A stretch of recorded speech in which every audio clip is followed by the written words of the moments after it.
दोस्तों नमस्कार। मैं हूं सत्येन श्रीवास्तव और दिल्ली सहारा की यूट्यूब मंच में आपका हार्दिक स्वागत है। दोस्तों, हिंदुस्तान की राजनीति में सियासत अपनी जगह पे है, लेकिन इस समय पूरे हिंदुस्तान की निगाह गंगा यमुना लुप्त सरस्वती के पावन धाम प्रयागराज इलाहाबाद पर है, क्योंकि विश्व का सबसे बड़ा मेला आज काफी दिनों से यानी कि 13 जनवरी से प्रयागराज इलाहाबाद में महाकुंभ के अवसर पर लगा हुआ है। करोड़ों की संख्या में अब तक श्रद्धालु वहां पर नहान कर चुके हैं और उस पवित्र गंगा यमुना लुप्त सरस्वती के संगम में डुबकी लगा चुके हैं। दोस्तों, संगम का महत्व तो अलग है, क्योंकि संगम हिंदुस्तान में अकेली ऐसी जगह है, इलाहाबाद की, प्रयागराज की, जहां 3 नदियां एक साथ एक जगह पर मिली है। वो शहर है प्रयागराज, इलाहाबाद। दोस्तों, आज कुंभ के बारे में हम कोई राजनीतिक विश्लेषण नहीं करने जा रहे हैं, लेकिन मौनी अमावस्या जो आज बहुत बड़ा पवित्र स्नान है, उस पर हम चर्चा करेंगे। इसके पहले आपसे एक निवेदन करेंगे कि जिन लोगों ने अभी तक दिल्ली सहारा की यूट्यूब मंच को अभी तक सब्सक्राइब नहीं किया, प्लीज सब्सक्राइब करें, लाइक करें, ज्यादा से ज्यादा शेयर करें। दोस्तों, प्रयागराज इलाहाबाद में लाखों करोड़ों लोगों का संगम हो चुका है। कारण बहुत साफ है।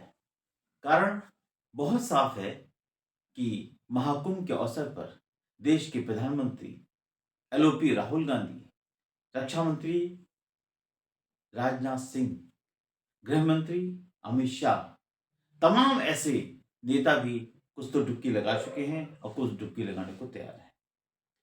दोस्तों, सवाल ये बार बार आपके जहन में आएगा कि मौनी अमावस्या को ही इतना महत्व क्यों दिया जा रहा है। दोस्तों, हम बता दें कि मौनी अमावस्या ही नहीं, प्रयागराज के इस महाकुंभ में तमाम जितने भी धार्मिक मठ हैं, धार्मिक संत हैं, लाखों संतों का जमावड़ा बना हुआ है।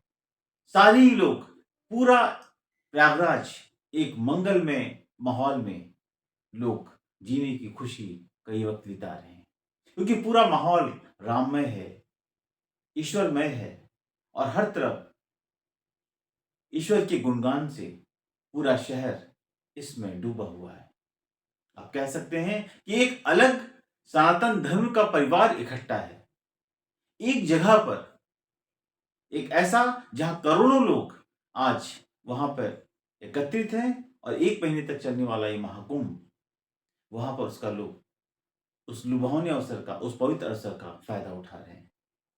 दोस्तों, देखिए, सवाल इस बात का है कि आखिर वहां पर सिर्फ मौनी अमावस्या की बात नहीं दोस्तों, वहां पर एक से एक सारे महंत, चाहे वो बजरंगदल हो, चाहे वो मठ योग हो, चाहे वो तमाम अखाड़े के लोग हैं, सारे लोग इसमें वहां पर सबके मंच लगे हुए हैं। धार्मिक भावनाओं से ओतप्रोत होकर के लोग उसका आनंद उठा रहे हैं।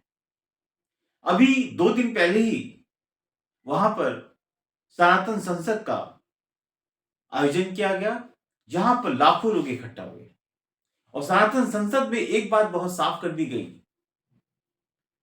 कि बटोगे तो कटोगे, योगी जी के उस फॉर्मूले को वहां पर अहमियत दे दी गई। एक रहोगे तो सेफ रहोगे। इस भावना से ओतप्रोत होकर के पूरा महाकुंभ चल रहा है। यानी आप समझ सकते हैं कि सनातन धार्मिक प्रवृत्ति जो है सनातन की, उससे ओतप्रोत होकर के पूरा जो ये धर्म संसद थी, वहां पर उसका आयोजन किया गया और उसका निर्णय ये हुआ कि सनातनियों, होश में आओ, वरना आगे आने वाले वक्त में आपके लिए कठिनाइयां आपके दरवाजे पर दस्तक देगी। ऐसे में मौनी अमावस्या का जो नहान है, जो स्नान है, जो पवित्र संगम पर लोग डुबकियां लगाएंगे, उसका महत्व क्या है, यह भी जानना बहुत जरूरी है।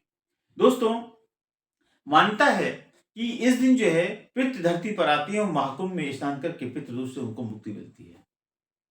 पितरों, जो पितृ हैं, वो उस गंगा नहान करके जो है उस महाकुंभ में स्नान करते हैं और उसके बाद उनको उससे पितृ जो दोष होता है उससे मुक्ति मिलती है। मौनी अमावस्या स्नान से सभी पापों का नाश होता है और पुण्य की प्राप्ति होती है। देखिए सबसे बड़ी बात क्या है कि मौनी अमावस्या का जो स्नान है, ये कोई छोटा-मोटा स्नान नहीं है और इस पर किसी भी कीमत पर ये नहीं कहा जा सकता कि आखिर मौनी अमावस्या का मतलब क्या है? देखिए, मौनी अमावस्या, मौनी का मतलब मौन नहीं है। मौनी अमावस्या के दिन पवित्र नदियों में स्नान ज़रूर करें। मौनी अमावस्या पर भगवान विष्णु, लक्ष्मी जी और माँ गंगा की पूजा करें। मौनी अमावस्या के दिन शाम को तुलसी के पास घी का दिया जलाएँ। मौनी अमावस्या के दिन अन्न, धन, वस्त्र आदि का दान करें। लेकिन सबसे बड़ी बात दोस्तों ये है कि ऐसा क्या है कि मौनी अमावस्या के दिन ऐसा क्या करना चाहिए या ऐसा क्यों हुआ कि हम उसकी पूरी तरह से उसको हम ये सोचते हैं कि मौनी अमावस्या का मतलब सिर्फ नहान से जुड़ा हुआ है। देखिए सबसे बड़ी बात क्या है कि हमने कई इसमें जो हमारे पुरोहित थे उनसे हमने बात की कि मौनी अमावस्या का मकसद क्या है। मौनी अमावस्या का असली मकसद जो है वो है उस दिन संगम में स्नान करके पितरों की पूजा करके पितरों को शांति मिलती है। पितरों की शांति के लिए ये बहुत महत्वपूर्ण है क्योंकि उस दिन ऐसा कहा जाता है कि जो पितृ हैं वो धरती पर आते हैं, स्नान करते हैं, उससे पितृदोष की मुक्ति होती है। तो दोस्तों क्योंकि ये इस बार की जो मौनी अमावस्या है वो सोमवार को पड़ रही है। तो सोमवार को पड़ने वाली अमावस्या की सोमवती अमावस्या भी कहते हैं। ये वर्ष में लगभग 1 अथवा 2 ही बार पड़ती है। इस अमावस्या का हिंदू धर्म में विशेष महत्व है।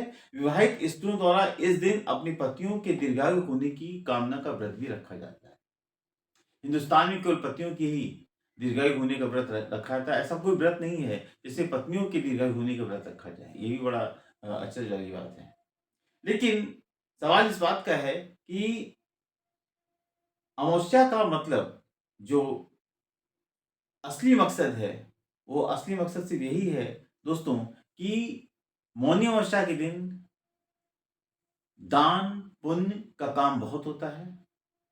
सिर्फ़ डुबकी लगाने का एक जो महत्व है, असली महत्व है, वो महत्व यही है कि इस दिन जो है मौनी अमावस्या के दिन स्नान करके सबसे बड़ी जो चीज़ होती है, वो है पितृदोष और पितृदोष से उससे मुक्ति मिलती है।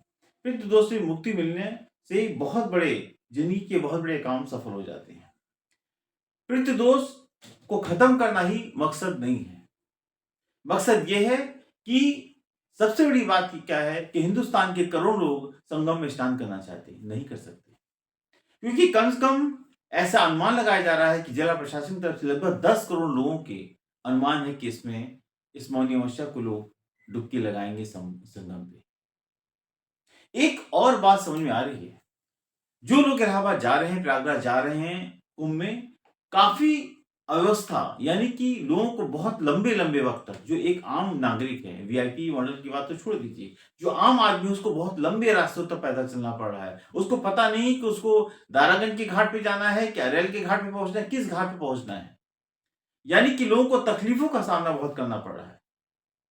जिला प्रशासन इस बात को ध्यान नहीं रख पा रहा है कि लोगों को दिक्कत हो रही कि नहीं हो, उसका सिर्फ ये मकसद है कि कहीं पर इतनी भीड़ इकट्ठा ना हो जहां पे कोई दिक्कत खड़ी हो जाए। लेकिन जो जनता है उसको चलाया जा रहा है, चाहे वो अरैल हो, नैनी हो, झूसी हो, वो बस घुमा देता है कि आप चलते रहिए और जब आप वहां पे गए हैं तो आपका मकसद सिर्फ एक ही होता है कि हम इस गंगा जमुना लुप्त सरस्वती के संगम पर जो है स्नान करें। संगम पे नहान होने का बहुत ही कम लोगों को मौका मिल पा रहा है, उधर जाने का भी मौका नहीं मिल पा रहा है।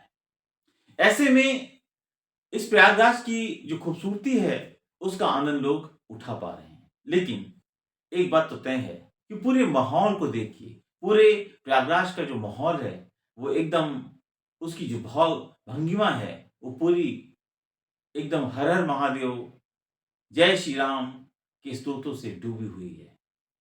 पूरा माहौल राममय है। सनातन एक तरह कहा जाए कि सनातनियों का एक संगम वहाँ पे इकट्ठा हो गया है। वहाँ कोई दूसरा नज़र नहीं आता है। हर तरफ जय श्री राम, हर तरफ हर हर गंगे। ऐसे माहौल में भी जीना या जीने का अवसर मिलना बहुत बड़ी किस्मत की बात होती है। तकलीफें एक अलग पार्ट है, लेकिन उस प्रयागराज को सलाम है जिला प्रशासन को सलाम है जिसने कि इतने बड़े आयोजन को व्यवस्थित ढंग से करा पा रहा है। यद्यपि लोगों को दिक्कतें हो रही हैं, दिक्कत हर जगह होती है, लेकिन इसमें कोई शक नहीं, इतना बड़ा आयोजन, इतना बड़ा सफल आयोजन के लिए ये बात सच है कि जिला प्रशासन इसके लिए काबिल तारीफ है, उसकी तारीफ की जानी चाहिए। अब देखिए जो राजनीतिक लोग हैं, चाहे प्रधानमंत्री नरेंद्र मोदी हों, राहुल गांधी हों, अमित शाह हों, राजनाथ सिंह हों, बहुत सारे नेता बहुत जा चुके हैं, बहुत जाने की कतार में खड़े हुए हैं। अभी मोदी जी और राहुल गांधी का ही प्रोग्राम प्रयागराज में जाने का है। राजनाथ सिंह, अमित शाह जा चुके हैं। ऐसे में इन राजनीतिकों का, इन पॉलिटिशियन का जाना भी वहां पर एक बहुत बड़ी दिक्कत क्रिएट करता है। लेकिन इन सारी चीजों से हट करके मौनी अमावस्या का स्नान एक पवित्र स्नान है और इस दिन पितरों की शांति के लिए पूजा अर्चना करना एक बहुत ही पवित्र धर्म है। जो लोग भी वहां पे जा रहे हैं उनका मकसद सिर्फ महाकुंभ में डुबकी लगाना नहीं है, बल्कि अपने पितरों की मुक्ति की कामना करना भी है। दोस्तों, आपको ये हमारा प्रोग्राम कैसा लगा? हमारे कमेंट बॉक्स में जरूर कमेंट्स करें, लाइक करें, शेयर करें। मैं हूं सत्येंद्र श्रीवास्तव। कल फिर एक नए विषय के साथ आपसे मुलाकात करूंगा। नमस्कार।